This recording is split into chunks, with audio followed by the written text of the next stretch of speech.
Hi everyone, it's Miss Kate again. Last week we talked about worms. Worms are super helpful in what we're talking about this week. Compost.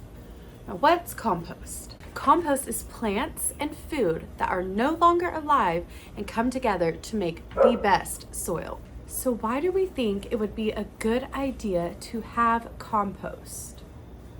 Have you guys ever seen a landfill, or sometimes called a dump, where people go and take all of their things and just dump it on this hill? Well, compost is another way of recycling. So now think of some of your favorite superheroes.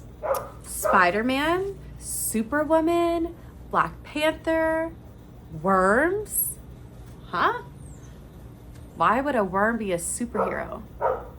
Well, worms are the superheroes of the garden. In our compost bins, worms are hard at work breaking up all of the little pieces of food and leaves to turn into compost. Did you know you can have your very own compost? And you can do it in a bag. I'll show you how, but first, let's go on a scavenger hunt. Opening my refrigerator, I find a bunch of cheese and meat. Do we think cheese and meat can go inside a compost bin? The answer is no.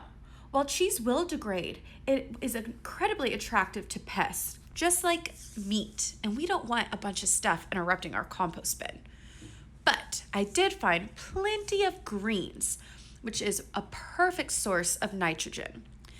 And I had a giant bag of different leafy greens and radishes that I had harvested a couple weeks ago, and it's going bad. I cannot eat these. So instead of just throwing them in the trash can, I can put them in a compost bin. Again, it is such a great source of nitrogen, and it'll decompose along with my browns and carbon materials, and it'll be so great. I even found a bowl of fruit that I also forgot about, and so that will just be another great source of nitrogen for our compost. There was even some bread that I let go bad, and so it's some stale bread, and that can most certainly also go in our compost bin. Even as you're making breakfast, you might stop and think, can this go in my compost? Because as I was making my eggs, I realized my eggshells can go in my compost.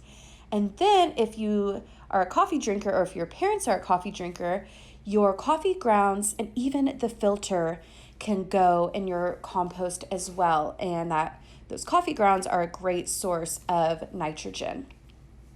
So to find more of my carbon sources, I decided to take a trip to my front yard and pick up some dead leaves. And I also was looking around for some tree bark. You can put hay or cardboard, even those egg cartons, toilet paper rolls, straw. But I just picked up some dead leaves and some tree bark. And then on my way inside, I also picked up some newspaper that I will later shred up because newspaper is a great source of carbon as well. So this is all of my greens and browns, my carbon and nitrogen, all laid out, ready to go.